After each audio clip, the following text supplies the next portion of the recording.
Welcome back to the 2018 Summer Split and a very sunny Shanghai. As you can see, it is definitely warm today, Rusty. It's hot. It absolutely is, and I can't feel that it would be any different for the players on stage as well, because even the arena itself is quite toasty right now, Rusty. Yeah, and of course a lot of fans here to support their teams. Doesn't exactly help, but it's always good to have their support here. So we're coming to the second game, Pulse. We had that EDG victory in that game number 1. And they looked very good. They did, honestly. I mean, the early game, I was impressed that TOP were looking to challenge, but EDG, they stalled, they found their chance to strike, and they did so in incredible fashion. It was 2 fast punches, the 1-2 good night, and then EDG just took the game. And honestly, I would like to see them make it just a series 1-2 and win, and just not go to game 3 at all. That would put them in a perfect position, not only going to Rift Rivals, but facing RW later in the week. Absolutely. And of course, for EDG, whilst it was clean, there is that one taint on the record, the tainting scoreline there. I can't even speak. I'm losing words. Anyway, Rusty, so I'm going to talk about what I was going to talk about. I'm going to talk about the substitutions real quick just to cut you off. I'm going to give you a little bit of time to think about that one. So Korn has gone into the top lane. That's right. Korn is now the top laner for TOP right here, and EDG have chosen red. Now, we are in this current meta. This is not alien to us. We've seen Snake does not run an AD carry. We've seen them run multiple supports. So for TOP to bring in Korn into the top lane is not a huge surprise, but it's still funny. I worked out what I was going to say. Okay. I wanted to say the word tarnish, and then the song Tainted Love came into my head. Okay. So I'm just saying Tainted. It was like, I don't know where to go from here. There was one blemish in EDG's game 1, which was what happened in that mid lane when they overstayed. I think what we can take from that, which is why I bring it up, is communication errors seem to be a thing for EDG that need to be noted moving into the second. I don't think that Korn coming in for TOP does anything for the record, besides hurt them. I actually thought the Goon was the better mid laner anyway. And Korn, from what we've seen of him, and again, it's limited sample size from him to be fair, hasn't actually been all that outstanding. So what he does bring is assassin play. We'll have to see if he does bring out something along those lines. He was notorious for Fizz a long time ago, back when Korn used to play in his old club, Starhorn Royal Club as an example. Sorry, am I misunderstanding something? I heard Korn in my ear coming as a top lane, not mid lane. No, Korn for top. Korn for TOP. Korn for top, not top lane. Oh no, I missed. Because I was told top, not TOP. It's coming in for top. I was coming into top lane. Not mid lane. Alright, well that changes everything. And I thought I was. That changes everything. Alright, because I was looking over and I was like, what's Goon? Well, Korn's in the mid lane. Alright, there we go. Yeah, if Korn was a top laner, we'd have bigger issues because Myron's sitting there in the sub position. But don't worry, it's a mid lane change. Scout is the man that you've got to beat though in the mid lane. Yeah. Very unlikely given his game 1 performance. Looked outstanding on the Lulu of all things, and that's not him on a carry champion. So moving into the second draft phase, my expectations are definitely towards him still being able to carry hard regardless of the champion that he is on. As it looks like him, Mako and Clearlove have good communication. Yeah. It's bringing the whole team in where things went a little bit wash. For sure, and it's also the fact they have a more consistent scout in the mid lane. We were just talking about that as the series ended, but honestly, that is a big 50-50 fact. You know, it reminds me of like old Huni. It's just like the 10 and 0, the 0-10 playstyle. Even an MLXG pre, like I kind of this split, I guess, where it's just like, is he going to go all in and just die constantly, or is he going to smash the game and solo carry? I don't know. And Scout has just become consistent, but consistently good, I think, is the caveat there. He's played a bunch of different champions too, for the most part. You know, he's got Aurelia as his most played, but every other champion completely unique. Tried the Braum, working with Clearlove, I believe it was. They had that duo going on. So he tried to be the carry in that position. We got to see Kaiser from Scout, which was okay. And of course, the rest of it, he had a Lissandra game in there as well. So they're starting to innovate. Lissandra's starting to come up a lot more also. Yeah, personally, I was waiting on the Lissandra pick for a while in the LPL. Now, we did see it in the LCK, but I do see it as very much a hard counter if you get the mana early to just completely destroy a mid lane wave and mitigate straight up a duo, a gold funnel strategy in the mid lane. So I would like to see more of that. What's up? We're just missing Korn. What? He's just not here. What do you mean he's not here, Rusty? What does that even mean? When he's here, we'll get in the draft. As in he's just not on stage? He's AFK. Literally, the only time that you could say AFK in an effective manner for a professional game. Sorry, he's actually... Welcome! I just saw him walk on stage. I was like, you mean this... So we're just going to have a full effect? Like, we're just missing a player. Alright, well, there we go. We were pretty close to. Wonder what the deadline is. Because you sub in, usually you go out on stage before the rest of your team. You're sitting there doing your own setup, you know. Make sure the peripherals are good, do your key bindings, make sure the sense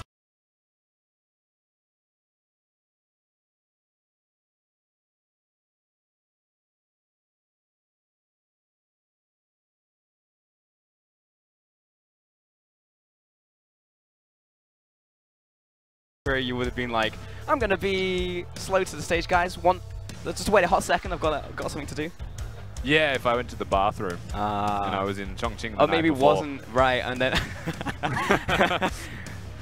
That's the vaguest way that I could possibly explain that. I gotcha. Famous for their spicy food. Anyways, TOP back on stage now. Probably just having to do those key bindings and, of course, all the housekeeping stuff that you need to do, because I'm sure that he uses different hotkeys than Goong in the mid lane there. Make sure that he's able to face down Scout. This is the all-Chinese lineup from TOP. XX in the jungle, corner in the mid lane. Lies top. Lies top. Yeah. I think this is the first time we've actually seen this combination from TOP. Because before they were battling the fact they had too many imports. Yeah, it's Karin, Marin, and Goong. Yeah. Now none of them exist in this game. We actually get the 5 Chinese roster. Something also to think about for sure, going up against EDG here. And as you can see, we are about to head into Champion Select once more for our second game between TOP and EDG. Here we go. We've got the Lucian, the Zoe, and also the Lulu ban out from TOP right here. And EDG also take away the Talon. Something you actually have to think about when Corner's coming into the mid lane here, along with the Nocturne and the Vladimir towards TOP, as they look towards their first pick to Leah once again. Of course, we called Korn the assassin player, and that definitely still seems to ring true. I don't think we'll get the likes of the Fizz. I would be very excited if we did, but it's very unlikely. Talon, the one staple ban, it seems to be from EDG against Korn, so they've done their research. Now they pick up their Aurelia. Feels good, man. Get to see another Aurelia game, and this time over from EDG. Could be in the mid lane, could be from the jungle. Honestly, when we saw, it was FFM, right? Who ran in the jungle the other day. Here comes the Kai'Sa for EDG as well. Most likely going to go over to iBoy. Has been definitely a hot topic for some of these strong mechanical marksman players is, do you want them to move to, like the Yasuos, the Swains, the Vladimirs, or do you keep them on the AD carry and hell, maybe even look to funnel them into the mid lane or the jungle, or keep them in the bottom lane and then just have them battle toe-to-toe with the bruises on the opposite side. EDG are going to opt for the latter. I mean, I'll be honest with you, I'm surprised we haven't seen something the likes of like a Ziggs down in the bottom lane. You want to control 2v2, you just push, get Ziggs, get Fiddlesticks, have a great experience, but we haven't even seen that. So with that Kai'Sa locked in, expectations are that it's iBoy, but Scout has played it before in their last set when they lost with it. And now TOP pick a combo for themselves already. And indeed, TOP back over to them. We're going to find ourselves a Yasuo and an Alistar for TOP. So expecting the Alistar, of course, to go into the bottom lane. Alistar, I feel safe with Alistar because he's one of the few picks that we actually haven't seen just flex all over the board. Yeah, he doesn't move. He's probably going to be just in support unless we see like a, a dual lane swap. So good stuff from TOP, adding some stability back to this champion select. I think this pretty much secures that we're going to have an AD carry support in the bottom lane now for the side of EDG. Tahm Kench to be locked in for them. They get the ultimate support into Alistar, into having an AD carry for yourself. Now for TOP on the opposite side with the Alistar, they can put Yasuo down there if they really want to. They can make sure that their bottom lane is full of bruises. They can try and beat down their opponents and pick whatever mid lane matchup they would like. You have to assume, of course, that it's the Aurelia going to mid for Scout, so you can pick the Yasuo into that one, however, which means that TOP might even look at a Vladimir, or Swain and Vladimir also being banned. Yep. Very clearly EDG know it. And it's still a bit of a mind game because Aurelia can go to top lane for Ray. I know Ray can definitely play that pick. Can go into the jungle, though unlikely if you're going to funnel gold into the Aurelia. There's still options, is what we're trying to say. Skarner will be the ban out here towards Clearlove in the jungle. Swain, as you said, was already banned out there by EDG as they look towards their final ban. And it will be the Darius. Now, I do like this. Like the Darius is just one of those picks where if he even just gets out of laning phase, even if he's actually behind in farm, which is very unlikely in its first place, if he gets to 5 stacks in a team fight, it can quickly become Darius time, and you don't want that to come out of a top laner who is not even the key thing you want to be focusing on in a team fight. You want to be focusing on taking down the Talia and the Yasuo, so you also have to think about the Darius. So, like the ban, and Olaf will also just be something that annoying that Clearlove can play well, taken off the board. And of course, Darius, one of those champions that can go mid lane into the Aurelia, perhaps get a better matchup in that position, as well as top lane, of course, like you mentioned. Still possible that EDG flex up there. Now, Olaf, Skarner banned away from Clearlove, no longer with the 7, just Clearlove. But you're all still spamming 7s right now. Locking this edge. There we go. The cow farmer himself. Pig farmer. Cow farmer. Pig farmer. Hey, maybe just both. I don't know. I don't know Might what's be on farming cows in this game. Old, yeah, maybe. I don't know if he's what's on the Clearlove farm.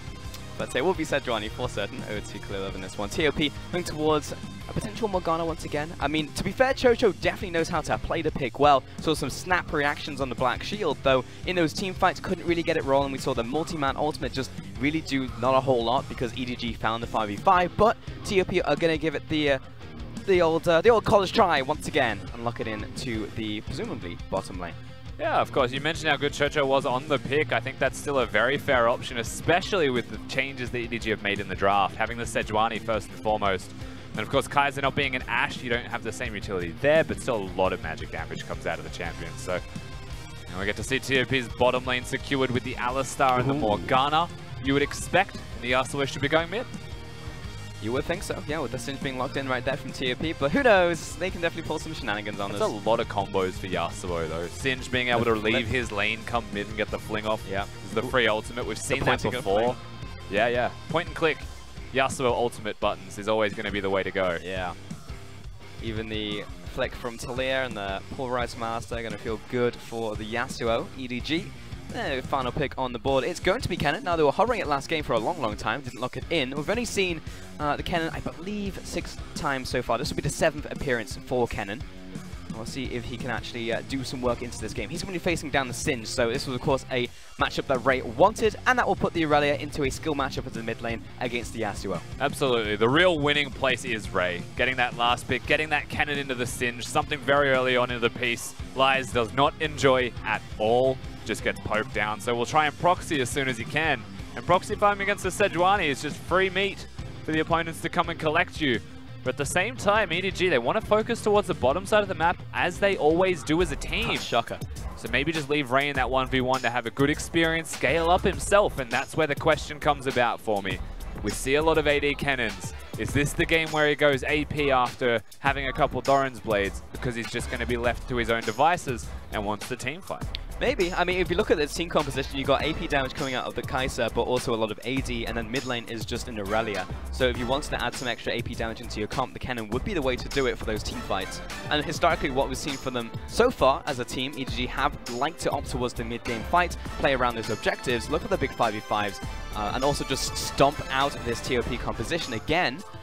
Then it definitely could work. And personally, just as a fun thing to watch, I think that AP Kennen is way more interesting than watching a high attack speed Kennen just in the side lane just tossing out shurikens. Oh, yeah, absolutely. There's no reason to be an AD Kennen if you're looking for exciting gameplay, but AD Kennen in the Singe has the best experience. Yes. AP Kennen in the Singe starts to drop off just a little bit and can get bullied around by him at 2 items completed. So for the most part, you're looking at him, expect it to be AD. There's a chance when it's Ray, and there's a chance when it's EDG, as their compositions all revolve around the bottom lane.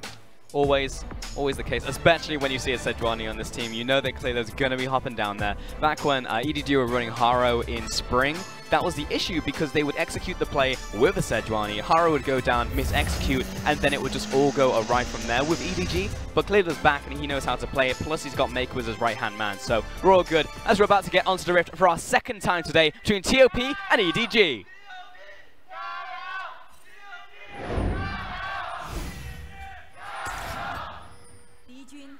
Didn't even let him finish. Come on, man. It's 3 chances apiece, bro. You can't just step in there like that. I actually think the TOP guy tried to get his final chant in at the end, and it was just, it's gone. The moment's gone. That's some alpha cheering right there, coming out of the EDG squad. It's upsetting is what that is. Remember, these are fan clubs, by the way, Rusty, as in, like, this is organized. So I feel like they were ready to do that. The tactical takeover. Yeah, the tactical takeover. I don't think that was too much the case, because we've spoken about EDG in this game. In similar to game number 1 as well, they're going to be fairly front-to-back style of play. Kennen can get flanks, however, and maybe get some cool team fights off in that respect. But for their opponents, it's not exactly your stock standard type of team composition to break down. The Alistar Yasuo is a sick combo, works with Morgana. When you look at their AoE, there's an abundance of it for certain. Their engage tools are harder to achieve at times, and maybe sometimes it's just a Singe that gets the flings off. And I think once we get items and levels for TOP, it's just, again, that individual performer type of plays to get those engages off, where for EDG, it's the composition that does it for them. Would you say I'm too far off the mark to say that TOP are actually in a set? Well, actually, hold on for a second, because Ray is bodying Lies in the top lane.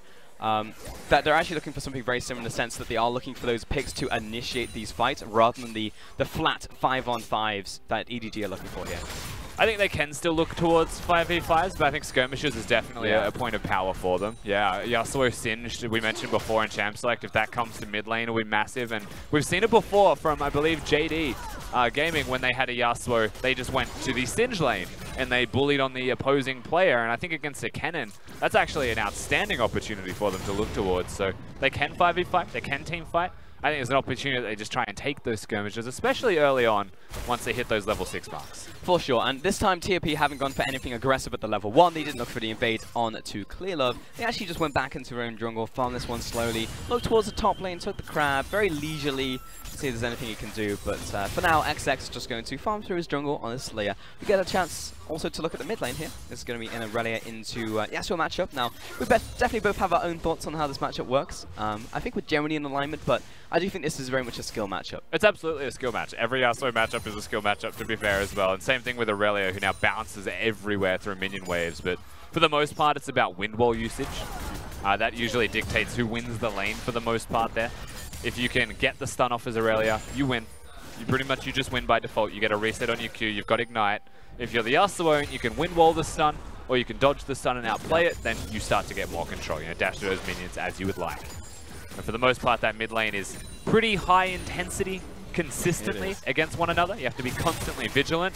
And, you know, in lanes like that, it's very hard to pay attention to the minimap when you're constantly focusing on yourself, because it's a hard lane to play. It is, for sure. You're constantly thinking about the minion position, how he's setting up the wave. So if a jungler happens to just wander on by and out of vision, then they could just find themselves a free kill in the mid lane. Let's take a look at the runes here from Kennen. Now, we were discussing, is it going to be AP, AD? Well, actually going for Gathering Storm here as well for the Kennen, as well as the Precision Primary, looking for that triple tap on the press the attack, plus an extra attack speed. So there is a chance for him to transition, but from what I'm seeing here, it definitely could just be the AD It's hard to tell, yeah. It's definitely hard to tell. I mean, but all keystones work for Kennen. He's now trying to keep his distance, but a Sejuani's nearby anyway. Lies is just trying to play with him a little bit. But Kennen's also started Cult, and as has iBoy. So ultimately, as we get through the early portions of this laning phase, it's just about sustaining.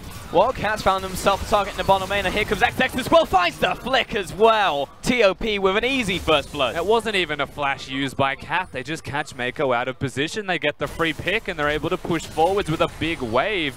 And they're going to deny the wave away from iBoy. In terms of timing, brilliant from TOP. Great work and a big win. And it was just too perfect. I mean, they found the Tam Kench. It wasn't like they found the Kai'Sa and Tam Kench saved and then got the buy one, get one free special on the flashes. It was just the... He will go down with this ship. You absolutely will flash away from Cat's charge right there.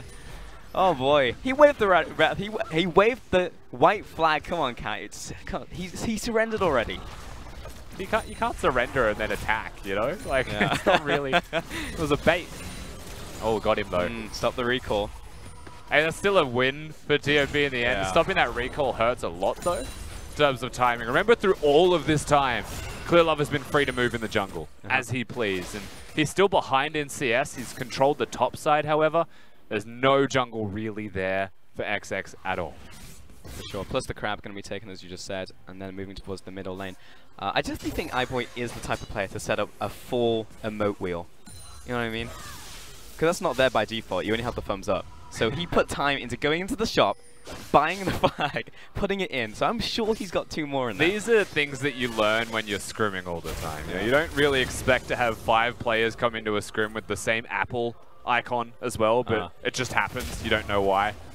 This is probably one of the best examples of that. He has the white flag because they thought it would be funny, and it was. It definitely was. Here comes XX into the top lane, dodges the flay. Ray standing in place on top of the Mega Adhesive, and Lies looking to push forwards but clear out the minion wave. So Ray successfully deflecting that gank, but of course had the level 6. Buys a recall from Lies, as well as the ultimate being even an added bonus there. There was the potential kill threat if Talia was able to hit that flick, so nicely done from Ray in the end.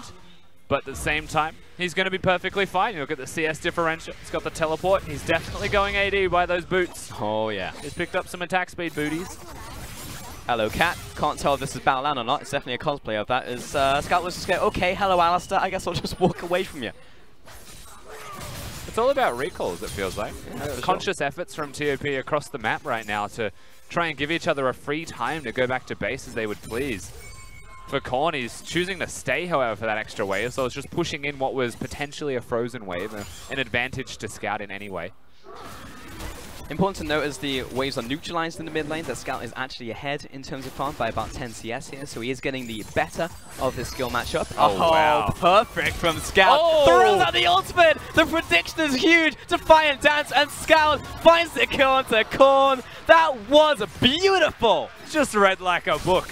There's no way out for Korn in that 1v1. He tries to flash the ultimate, but that wasn't even the direction it was being thrown. Scout's got his number. My God, Rusty, was that sick. I mean, first off, the read on the wind wall, he was going to throw it forward, so he can't get the initial dodge on the initial flawless duet, nor the second part. Finds the stun, gets the follow, reads the ultimate. Like, this is nuts. And the stun is the most impressive part here. This is the matchup decided. You hit the stun, you can go forward. Scout. Oh my God, Scout. so good. Stop it. Just watching the Matrix right now on Summoner's Rift. He's too good at League of Legends. Scout's feeling it. This game's over. Korn's just like, what can I do? I'm just against the best Aurelia player in the world. I guess I lose. Ah. You hate to see it. You hate to see it, Rusty. But also you love to see it, and you want to see more of it. Yes, please. Yes, please. If I could just get a whole montage play of that, I'd be a happy man. But yeah, Scout, so you got a kill in the mid lane, 1v1. That's what it meant. Raze in the top lane now, pushing into lights once more with clear love behind him.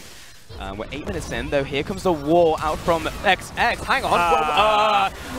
Oh, no. What just happened? Ray! I would just get the kill into lies. What an absolute disaster, man. That's so upsetting. That's going to be really unsettling for Lies as well in particular. He thought he had XX coming, but that wall's too big. And he couldn't get over the wall. And so they just casually pick up the kill. And they walk away. Oh man. No. That was tragic. You hate to see that. I mean, you absolutely do. I mean, it was no pause as well, so it was clearly just a screw-up. Scout again in the mid lane, dash forwards, looking for the knock-up here. Flick dodged away from once again by Scout. Another dodge from Scout. All right, this guy, Scout. okay, just calm down. Come on, buddy. He's got his flash still. If he had his ultimate, you knew he was going to try and turn that. It's an exhibition match from EDG's mid laner right now. He's just really feeling it. It's a combo.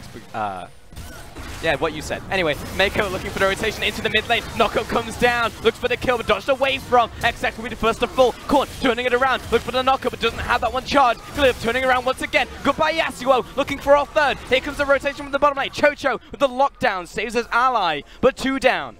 And you can never rotate as fast as a Tahm Kench can take you towards the middle lane. So once again, very good from EDG. Picking up on that fact, utilizing it very effectively. This top lane does look like it's going to be a hot and heavy battle between a Singed and a Cannon. End result, EDG still winning. Yeah. That would have been a kill there had Ray landed on the Mega Adhesive. Unfortunately, Lights could not sustain another tower shot there, so we'll just even itself up. Meanwhile, Cat's going to just solo mission himself into the jungle, find clear of on low health, sees the Grump. You know what Cat's going to do? Tries to find a steal, but the Brady's just punts the clear love away. Thank you for the recall positioning, Clearlove says. Of course, we get to watch what happens in the mid lane. Engaging is EDG naturally, of course. The wind wall no longer going to be available. Korn just left to die. Of course, Ignite will still kill someone inside Tahm Kench for the most part, but he goes aggressive. Doesn't even spit him out, lets the kill go to his allies. The true support. Indeed, and EDG actually this time leading this game straight up. It's no comeback, it's no like messy early game. This time they're just straight up getting kills and staying ahead. And EDG continue to do so. And Scout again with the dodge, the happy feet. Looking good in this mid lane. Clear's just hunting. He's got his flash, he's got his ultimate, he's got the ability to lock down single targets wherever he goes. Top lane's going to be pushed in, and now the Dragon gets started up by EDG. And now's a really good time to explore EDG as a team and see how they do go with this lead. Can they continue it further to just get the clean overall victory, or will we still continue to see communication errors from them, similar to what we saw in game number 1? Things that can be their undoing against the best teams in the league. XX looking towards top lane still. He's got the first charge. Looking for the stun here, but not going to turn out. Yeah, Rage is playing it pretty safe as he kites backwards, but somehow keeps managing to control this wave. He's about... Oh, he's like 24 farm ahead, plus this wave coming in, so he's pretty significantly far ahead as his mid lane. Yeah, this is a pretty significant difference in the solo lanes. The sooner you get that Blade of the Ruined King spike for the cannon, the sooner he just controls the top lane outright. As Hard wins against the Singed, who has gone for the triple Dark Seal. Duet. Here's the opportunity. Scout underneath the tower. Defiant Dance. Nice block on the ult there from Korn. This time finding that read.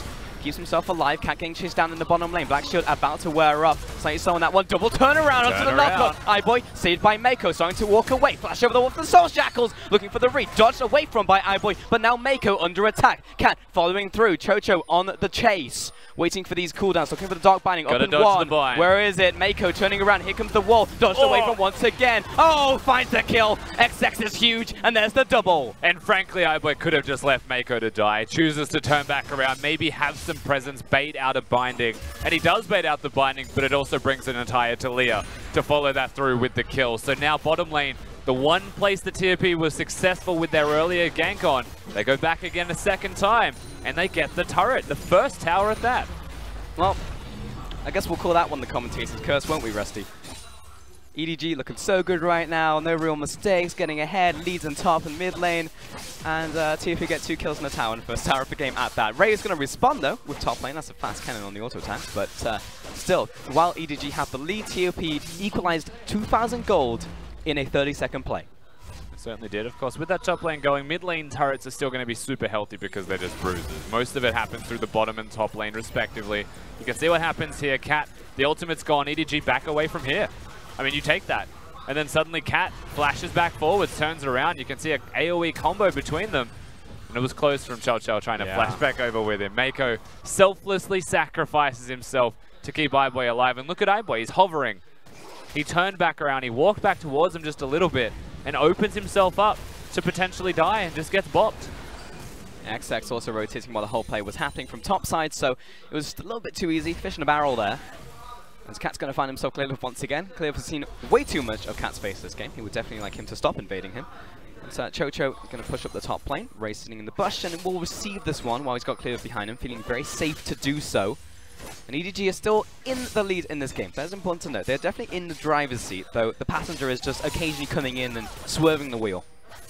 Yes, certainly. And that passenger is definitely just the bottom lane 2v2 trying to have some trades. Cat and Chow still looking good in this series. And once again, the Herald for TOP gets summoned in that middle lane. They're here to defend.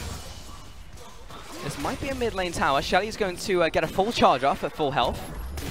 Drops it low, but no double down from TOP. They don't know where Irradier is. They don't know where Clearlove is. So they'll choose to play it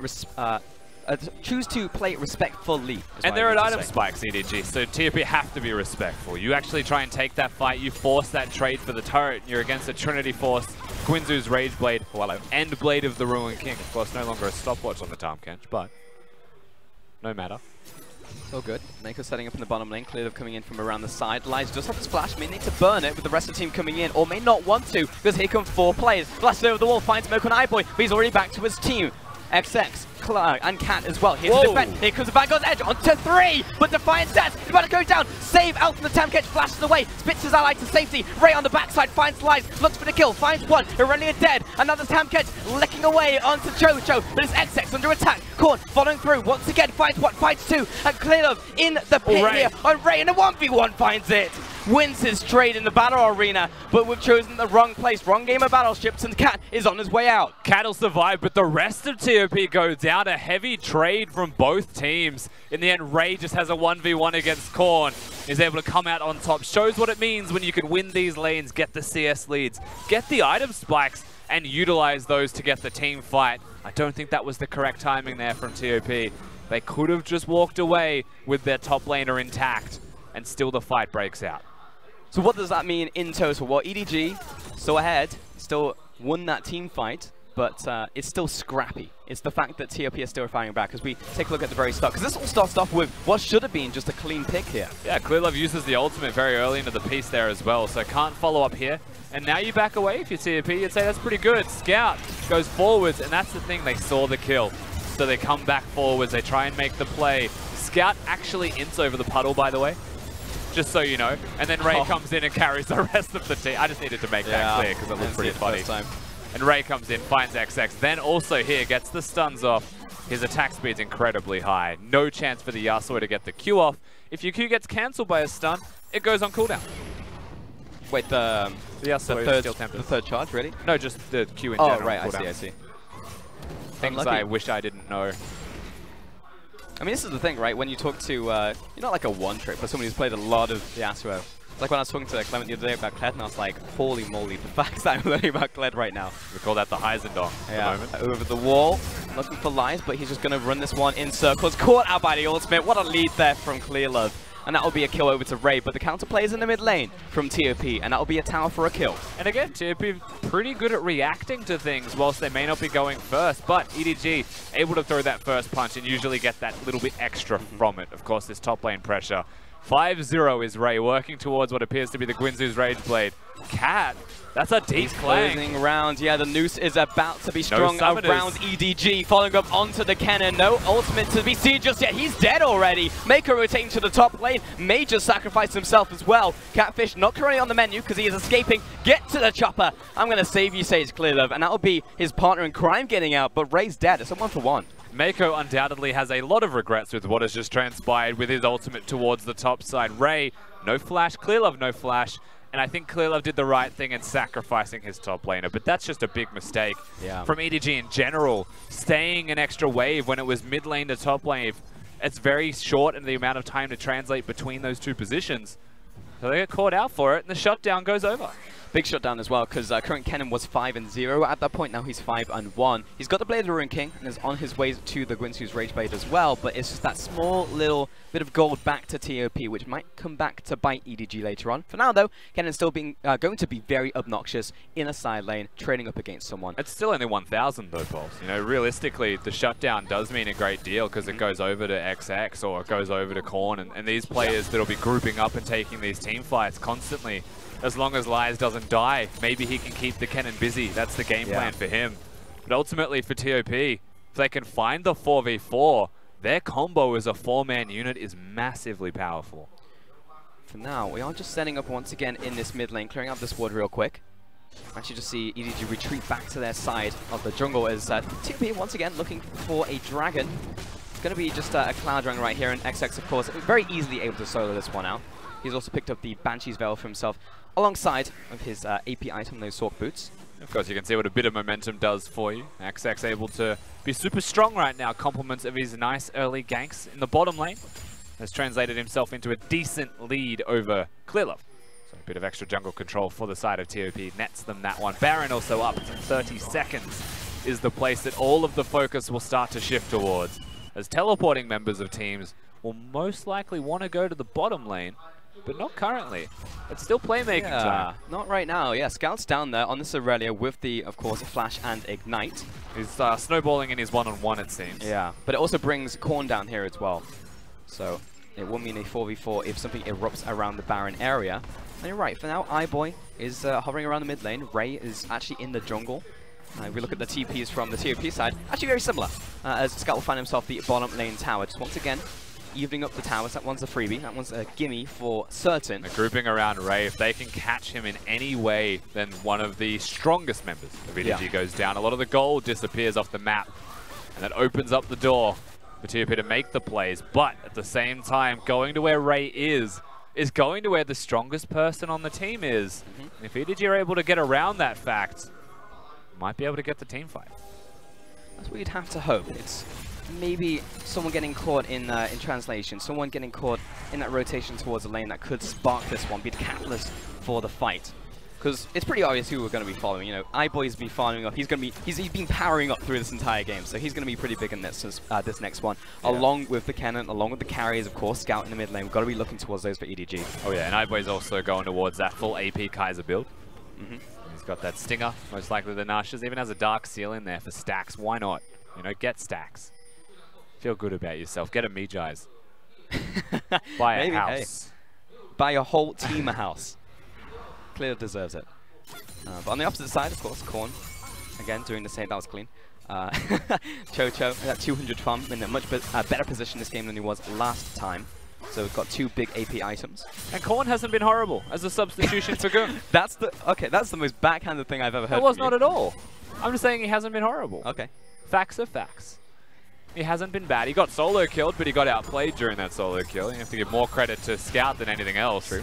And he's well and truly coming into a place. Mako going to call out. He's going to flash out of the way, but Scout caught out in the mid lane and no one to save him. Defiant Dance coming through as he looks to flash away himself off of the Blade Surge. Turns around with the ultimate once more, but the team is not there to save him. TOP find the first pick, but here come EDG backing in from around the corner. Kennan's got the and ultimate. they're here to try and trap them in. Jumps forwards and clear level gets the lockdown onto XX. There's the turnaround. Big ult from Korn. And here comes Kennen. Saved by Mako. But EDG, they want out. They have nowhere ready. Get out of here, carries. And turn around once again. Boy. Oh, he goes in for the snipe. But he instantly dies. Comes in for the 1-for-1 Martyr trade. But that's a 2-for-3. And TOP come out trumps. They just gave no good options to EDG in the fight. It's an AD Kennen, so it's not going to deal the team fight damage in the same way.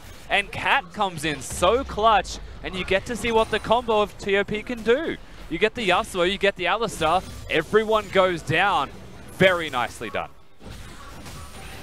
And just to reiterate, that was a one-team fight for TOP there. They just took down a mid-lane turret and now have control over the mid part of the map. Remember, Baron is on the board. We're 23 minutes into the game. TOP have for now, the advantage. We're completely evened up in terms of gold. We've got a lot of carries on the big carries. You look towards a 6, 2, and 4 Talia now. Yeah. And again, we're looking at Cat, but we're also looking at this setup. So note that Scout, once again, flanked by Cat, caught out of position, lives for an exceptional amount of time when perhaps he shouldn't have. Uses the ultimate, has the stopwatch there. And this is about killing the one split member before the rest of the team groups. But note that Cat has flash and pulverize throughout all of this. So the combo is on, and you're about to see that combo. Very nicely done with the Yasuo. Just clean League of Legends. Really, really nice stuff up for them. And for now, it was just damage control. Honestly, for EDG, just needs to try and get out. iBoy was just like, all right, what can I find off the back end of this? Who can I snipe? Well, I can take down the Yasuo. But again, that was another shutdown because he was 3-1 at that point. Another 500 gold to XX. The thing is with iBoy, it may look like he just went for a power in an attempt to trade, but he had no way out. He actually only had the ultimate to use to get to safety. And there was no way to ult backwards. He saw one option. It was to go forwards and make a trade. And in that decision, in that clutch moment, he went for it. I think that was the correct move from iBoy, whilst it may not have looked correct. Yeah. Better than dying for nothing. Also, shout outs to our observer. Oh, hold on for a second, because Cat just flashed over the wall, or Hex flashed over the wall. I was just going to say props to our observers there, catching the fact there was a pick onto Raid there. Another kill went over to XX during that replay. There was an opportunity for TOP to move towards the Baron. Instead, what they get is control. They've managed to get all the vision down and now zoning EDG away from the Baron pit and are looking towards the top lane tower. This is, again, an outer turret already essentially dead. A Scout has found lives in the bottom lane, flipped over the wall and stunned. Oh, Singed, what a champion. And this is not a teleport Aurelia. This is an Ignite Aurelia. Cannot assist the team as readily as Lies can. Even at half health, he's going to be more useful. Stop that recall. For a second, it looked like they were going to go for him. The rest of his team had gone back to base. Yeah, I'll be honest, that's good for a second. It looked like a Fiddlesticks ult. Yeah, Corny used to step up and clear that minion because now it's already dead. Before he actually realized what was going on, the tower's already dead. Because Kennen was tanking the tower. Huh? Listening to a Kennen with that fourth auto turret is very annoying. Because it doesn't proc on the tower, so yeah. We are at 2 item spikes though for the mid laner of TOP, someone who hasn't had the best experience. But having that Sterix Gauge gives you team fighting. You know, you go into the front lines with that, you'll survive for a bit longer. And that's the name of the game here. TOP, they're kicking off the Baron, but this one's been spotted out. Nice stuff from EDG with the Sixth Sense kicking in there. Every time you look at Ray, he's just auto-attacking an objective. Oh yeah, he really is, isn't he? No one's stopping him at all. TOP grouping up as a 5-man right now. Does give an opportunity for EDG to group as they please, though. And we're looking for that setup from TOP. Can it get this big knock-up from Cat? He's 0-0-8 right now. Got a license to knock up. And TOP, they can get the follow-up from the Yasuo. And of course, the Morgana chiming in as well. The Wombo combo could be enough to swing it in their favor. Though the amount of playmakers on EDG, there's always a chance for them to come back. There's a QSS in the top lane, a Guardian Angel in the mid lane, and a Tahm Kench in general, just to help all of EDG survive against the onslaught of TOP as they push forwards against their opponents. TOP, Morgana bindings, the Alistar is the real key, however. If you can get multiple members, including the Tahm Kench, then there's no chance to save your allies, they just die. Just game over. And right now, it's 26 minutes into this game, and TOP are actually poised. If they manage to take a fight right here, because they are absolutely in control, the Passenger has taken over, then he could at least find an inhib, if not more. I mean, next team fight for TOP is control of the map. For EDG, it's just equalization. That's what they need above all else, because they're losing control slowly and surely. And there's not even a Baron being looked at right now. It's just objectives. Yep, Cat just holding the door open for his team. And will continue to push forwards. He's going to get health back anyways from his old relic. Plus the fact he's Alistar gets the triumphant draw. So it's a little tower down there. They're going over to Baron. We're going to actually start this one off with EDG. No vision. This is super cute from EDG, but it looks like TOP are aware. They're at least running over to the Baron area. Slightly out of vision, though. Cat's about to go into 3 members face first. Where's the ultimate? Oh, the flank from Clearlove is good, but a double knock-up. The follow-up as well. The combo's good. And TOP continue to move forward. Chocho pops the ultimate, locks down Ray. That's 2 kills to TOP, and they've scattered EDG. EDG, an attempt of desperation, it feels like, have just been routed. They're caught out of position now. Eventually, as many as possible will die. Mako on a miracle journey if he survives. Gets the slowdown, but the pebbles follow through. Yeah, the last ditch attempt to survive, but it's not going to happen because XXX finds him in the end. And that's 3 kills to TOP, and they're getting it towards the Baron, Rusty. It requires a steal from Clearlove, I would expect to stay in this game. Scout also now grouping up. They know that XX isn't there. They know the Smite isn't there. TOP may just want to leave. This is a little bit scary, actually. Scout trying to find the force duet right here. He's by himself. Triple man ultimate. Tries to assassinate Cat. What a knock-up mid-animation. And he is dead. Cat is out of this world this game. And they're going to find themselves another kill onto Scout once more. I'm not really sure what Scout was planning for there. He just thought he was in a one-on-one and forgot that the team was at Baron. They just walked towards him. Scout dies, and now they get a 40 seconds of a 4v5. I mean, that's a free recall for TOP, and it's a free setup for Baron again. There goes Scout. And as much as we called it in the first game, Rusty was saying Scout way more consistent, constantly good. Hey, even in this early game in that 1 versus 1, we were seeing the mechanics flashy, good, consistent coming out from Scout. And now he's completely flipping in this game. Oh, I'm flipping as well. XX has done it. I'm completely churned. I don't want them to win anymore. He's got mage eyes until he jungle. Oh, no. Anyway, we got to watch the fight again, more importantly. Cat, every time he's got the flash available. The combo is fantastic. Boy, the only spot he could ult was into the loving arms of TOP, and the Zonya's there. As here we go again on the Baron. Boy's here with Mako. Plasma over the wall. Clearlove's coming, and he's got the flash. There is no blast cone, however, so it will need to be him going in and going out, but it's too late. That got burned. And TOP with the Baron are now looking for picks. Flash forward, the flip over. Mako about to die, but initiation stalls out Ray. Pops the ultimate, looks for the lockdown on the front line. Flies is dead, and caught to follow. TOP getting turned around on, and Clearlove, he keeps moving forwards with Scout. They're going to find themselves Cat as well. Boy jumps forward, killer instinct, gets the kill. And XX, he's surfing to hopeful safety, but here comes Clearlove on the chase. It's 4 kills to EDG. XX does the best thing possible for TOP, and that is he clears the wave and tries to buy time, but EDG got the team fight. You can see what happens when TOP are trying to engage going forwards and forcing these fights. They go into EDG's wombo, which is very effective in that situation. They stand and deliver, and very quickly the game that just went in complete control of TOP is reversed. I mean, they saw it. They dashed towards the Mako. The Tam Ken just jumps, gets the flick rather over to the team from the Singe, and like perfect, nuke down the Tam Ken, but he survived for way too long. Yeah, Clearlove also gets the team fight that he was after as well. They separated the front line and the back line, and even if they're able to QSS or spell shield the ultimate, everyone gets slowed from the area that it hits, and you'll see that right now. Brilliant ult from Clearlove here. Finds Korn, and now everyone in that area is slowed. Gives them an extra 1.5 seconds to hit the frontliners. Ray just seems to forget, unfortunately, that the shackles were connected, wanted to maximize his damage output. So he does get traded for, but Boy was really feeling it at this stage. Perfect ult positioning as well. Yeah, the shackles were good, but very similar to game 1. It was just a little too late, too late in that fight, and the rest of the team, we didn't get the same combo setup that we saw from Cat and Korn because of that perfect pinpoint positioning from Clearlove's ultimate. But the Baron still exists, and it is on XX. It does. They are able to continue to push forwards here. Looks like it's going to be the first turret going down. And the Siege Engine keeps pushing forwards against the machine of EDG. So unless EDG wants to go in for this initiate, now there's no GA right now on Scout, so he can't be the instant initiator. It's going to have to come in from a Scout from ClearLove. But look at Cat. He's body blocking and saying square up. Let's go. But now Mako is being caught out. Here comes the knockup. There's the slam out from Korn. Come on the slam and welcome to that jam as he finds the kill. Korn goes into the Zhonya's, flashes away, but now he's caught. Scout cleans him up and now looks for the chase. Doesn't find the Flawless duet, so it's a 1-for-1. Mid laner for AD carry. Oh, ClearLove caught out. What a binding from Chocho. The soul shackles are on. Doesn't find Scout, but iBoy pushing forward. Doesn't find that one. Good dodge at the last minute. He's going to have to go back to base, iBoy. I think this will be the inhibitor for TOP. It looked like EDG had held the base down. They were able to save it, but not quite. Just in the end, they were able to continue to pick people out of position. ClearLove, once again in this set, finds himself caught. The butt of the joke when TOP pushed forwards.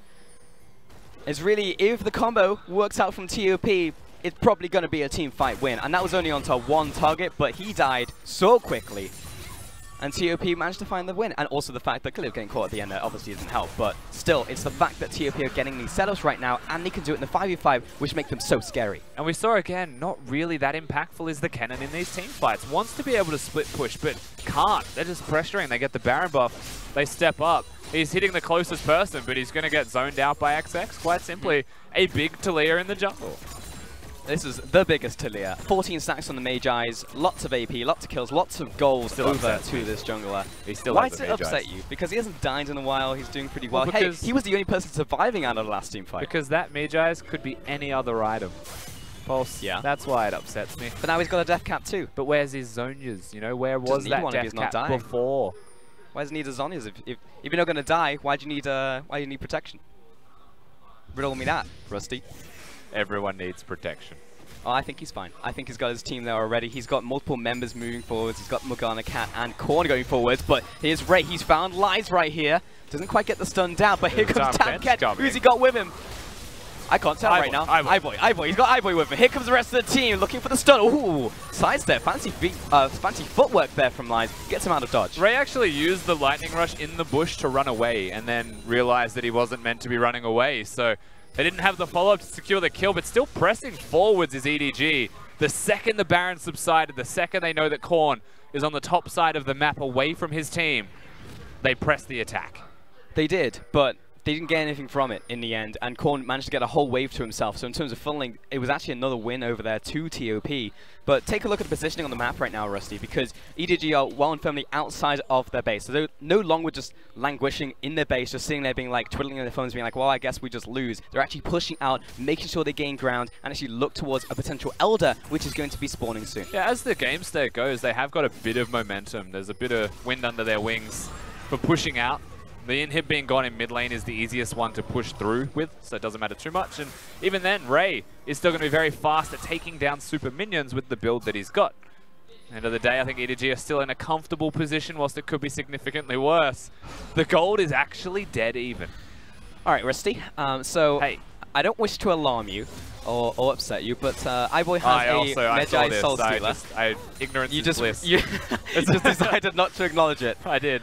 Well, now you have to acknowledge it, so what do you think? I was more upset at the Talia jungle having it, because the last time we saw a Talia jungle pick it up, they lost 5 minutes later, and he went from all of his stacks to no stacks. Oh, come on, that's unfair to put that on XX. That's not his fault. But that's what I'm doing. All right. I mean, so why is it okay on iBoy's Kalista? Kai'Sa? It's not. But I'll accept it. Okay. Because it doesn't matter too much in the end. Hopefully he gets rid of it soon. He's pretty much full build, including that. He's got the Banshees. Again, could be a Zhonya's. Could be a Zhonya's. You're absolutely right. But I like the Banshees, though, because there's an Alistar trying to flash pulverize them. That's harder to do. Yeah, actually on both him and also the Talia right there on the opposite side. He's going to get himself a little 140 gold in the bank. But we are rapidly approaching full item builds from a lot of people. Even at 35 minutes, people are stacked up in terms of those items. In terms of team compositions at 35 minutes as well, I feel like I would rather be TOP. Have that Yasuo Alistar type of combo. Talia, of course, is going to do a lot of work with the wall to try and force those fights for happening. EDG's comp is still good, absolutely. But 35 minutes, I mean, you're expecting more damage from them than compositional strength. And we're just flirting with the idea of initiating right now. Baron's about to spawn in 5 seconds from now. Cat's over the walls, he's always just looking for a potential engage. And Flash there is a up. ward in the pit, so they can see Corn. Actually, EDG, like, Summoner's I know up what you're for doing. all 10 members on Summoner's Rift right now. This is the fight. Look at Cat. Ooh, Cat. Look at that positioning on the top side. He's now being spotted by iBoy. They're going to turn on him. Jumps forward. Managed to find the gap close, and here's Klilov into the fight. Lies, places it down the Mega Ray. But now Cat under attack. He's already dead. iBoy gets the first. EDG looking for the chase. The counter engage is good, and the Banshee's Veil blocks the Plasma. But EDG, they get the pick and looking towards the Baron. They haven't got a lot of health. Clearlove does have the Warmogs, I believe, though, so he should be able to regenerate up shortly. The pressure will continue from TOP. I think EDG just want to turn and burn. They're low, Baron's low. It's confirmed out there by Clearlove, but the push forward comes in from XX. Stun doesn't quite land, but here's Lies in the back line. He gets the flip into the dunk. Here's Ray, 1 versus 1 against Korn once again, but finds the double knock up here. Korn jumps forward, finds the air blade, gets 1, gets 2, knocked up into the Guardian Angel. Meanwhile, Clearlove on the retreat, but Chocho, he's hunting. Scout still alive himself. Korn pushing forward, no longer has the flash. Enhanced recall from Clearlove. Ray getting chased down, but turns it around. 2 versus 2, disengage from. And the Baron secured for EDG in the end, so they still get the objective that they're after. They deny that from TOP, and that is a lot of TOP's entryway into winning the game, finishing it off completely. EDG buy time, and they buy their way back into the game as they find purchase under the Baron.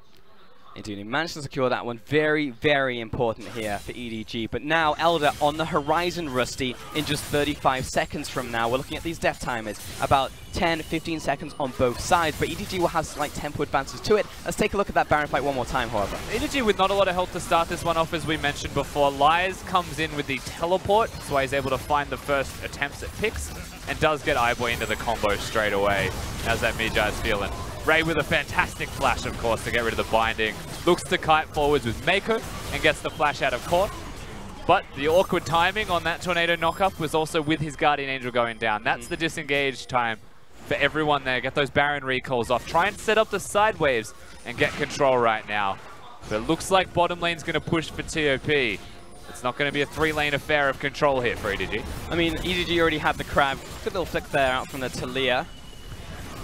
But gets left onto Clearlove once more. This guy has Warmogs though, so it's going to be returned upon later. Slow onto Chocho. He needs to get out immediately. Has to flash away. Yeah, it absolutely is. Ray is starting to hit like an absolute truck. The little lightning rat has all grown up. And there was here we are. 10 summoner spells available in the last fight. Not even close in the coming fights. Cat has got Hex Flash. It'll be able to use if he wants to engage. Lies has Flash. And then Scout and iBoy do. iBoy with no chance to do anything in the last fight. EDG trying to secure this one. Is secured by Clearlove, and TOP running on fumes are going to look for this initiate. Lies jumps away. He's low, but is still surviving. Great ultimate coming in from the red, and XX is dead. TOP trying to turn it around, but he instantly clears out from Ray. Takes down Korn. Oh no! He turns it around. Now chaining on to Clearlove. Scout has to come in and clear up the mess. He finds the last one, finds 5, 2 for 5 trade, and EDG looking to win. They get the Elder, they get the Baron. The smite secures is what it takes for EDG. If that was stolen by XX, they lose this game right now. But not the case at all. They push forwards. It may not be the end, it's just Scout to deal damage, but an in-hit will drop for certain. Absolutely. What are the death times right here? 25 seconds on Lies. They've got a lot of time, and they've got a big wave here with Baron. It may be enough. I think the distance after clearing this will be too slow, but they definitely can give this a try. At least the next turret, if not 2. Maybe they get pushed back on Nexus, but that's actually, still they good. do have it.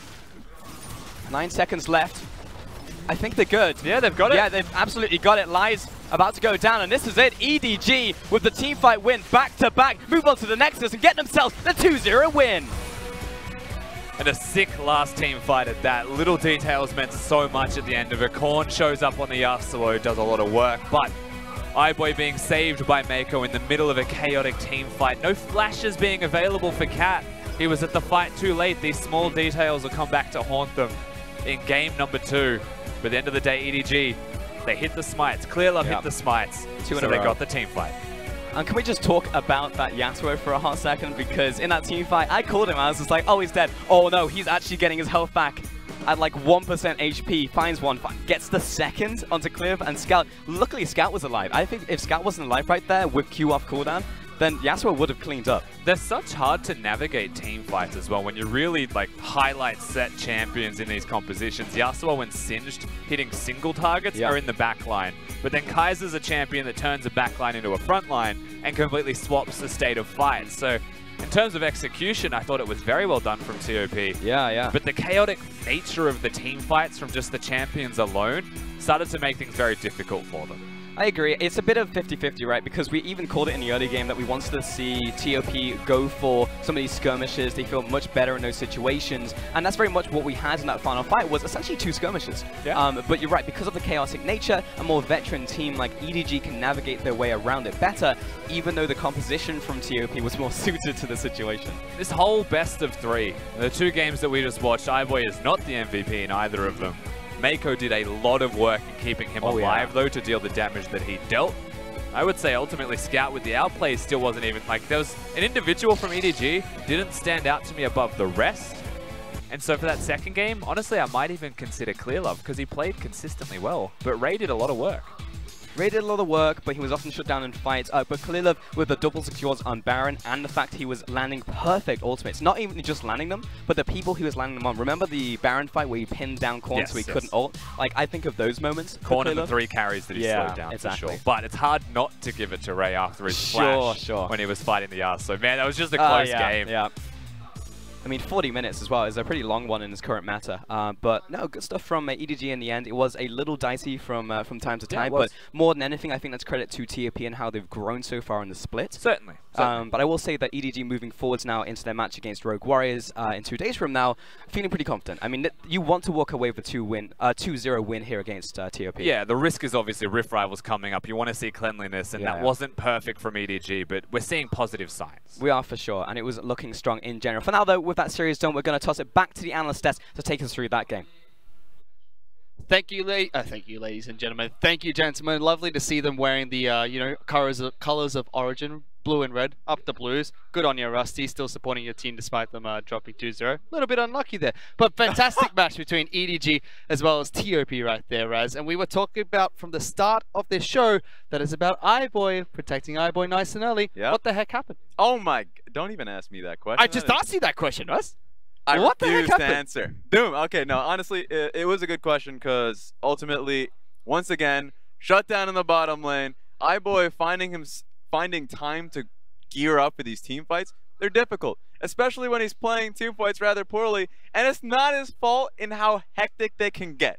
I will say there's a lot of pressure to perform in these fights because you have Alistar and Singed looking to flank at you countless times, and so I thought that TOP wrangled the game back because the early laning phase was poor, and made it so they constantly were just trying to aim for the Kai'Sa every moment they had. I mean, we saw Scout as well. Very start of the match, get an incredible solo kill onto Yasuo. That was beautiful to watch. And we thought, okay, Scout picking up MVP after game number 1.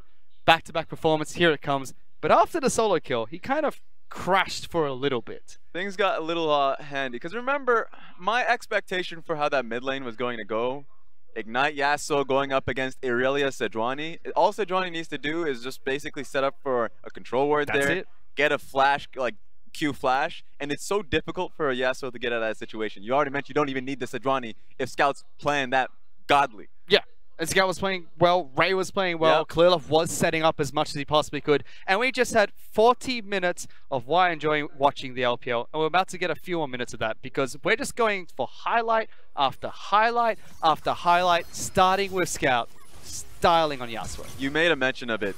The beautiful flash prediction was the reason why Scout essentially got this, and he might have just gotten the MVP nailing it with that play alone. And then it started off with TOP actually having a few good fights for himself. Yes, EDG got a couple of picks very early on. After the solo kill, we had this fight here. But then it started to be the shoe on the other foot. We saw aggression in the bottom lane nice and early, which worked out for TOP. EDG were able to fight back on that one. But such a close game when we thought that this was going to be comprehensively an EDG victory. And it was mostly off of the individual performances of Cat in particular, coming out ahead in 2 of these games. This game in particular and his Alistar, there were 2 times where he was able to set up XX beautifully. Yes. XX had 7 kills off of it just because of the early skirmishes that Cat presented to him. So really well done for TOP just skirmishing it out. I thought that, you know, bringing in the full Chinese lineup here today, their communication was much better than we usually saw. It's good to see Akon jump back into the matchup. Marin nowhere to be seen, which was quite confusing because if you told me there was going to be a Kennen in this matchup, I'd say, yeah, sure, that makes sense. TOP could probably play Kennen at top. Oh, wait, it's Ray. He's going for AD Kennen with Gwinsu's Rage Blade. Looking good in a couple of these fights. Yeah, the fights were great, even though it's usually much more difficult for a range carry Kennen to basically traverse the fights, but I thought Ray did that incredibly well. I made a mention of the early laning phase just because Ray controlled the lane versus the Singe super well as well. So I thought Ray had an exceptional performance, and ultimately it came down to the two carries of Scout, Ray, and how the team fights went out. That's it, really. Team fights coming out from EDG. Something that we credited them for time and time again during Spring Split. A couple of these team fights did look messy, especially from the side of iBoy. Ray played it fantastically. There's quite a few highlight moments coming out from this Kennen. Mako, as well as ClearLove, having great team fight presence. Scout picked it back up after a very shaky mid-game. Yeah, that solo kill must be a big confidence booster.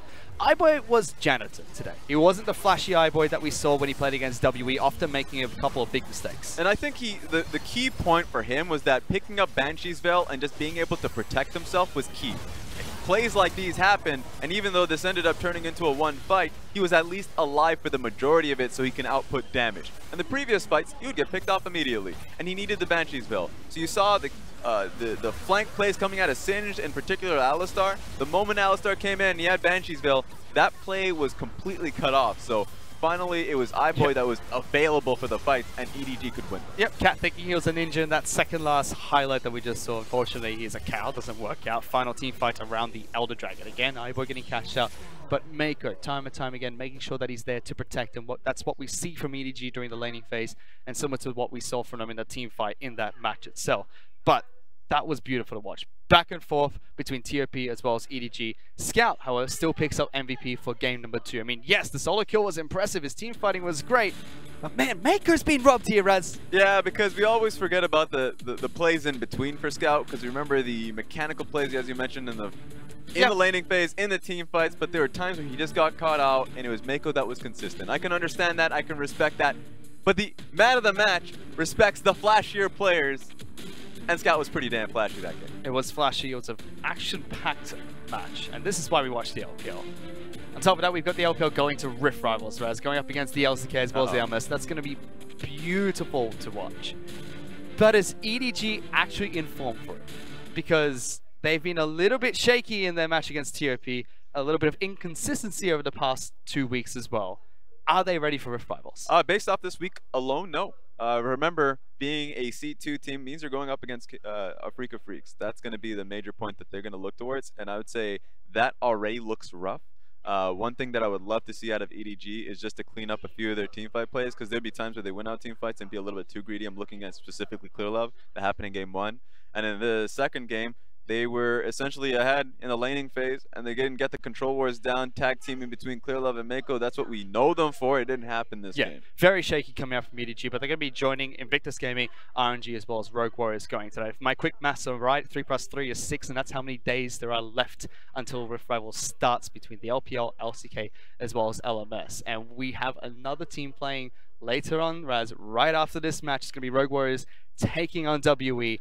That's going to be a fun game to watch, and also a preview of what's going to happen at Rift Rivals. Yeah, and it's going to be sick to see if WE can even withstand that pressure coming in for Rogue Warriors. I don't think so. Because they've been a little bit shaky. We'll get into that match as soon as possible, but for now, let's take a quick break. We'll be right back.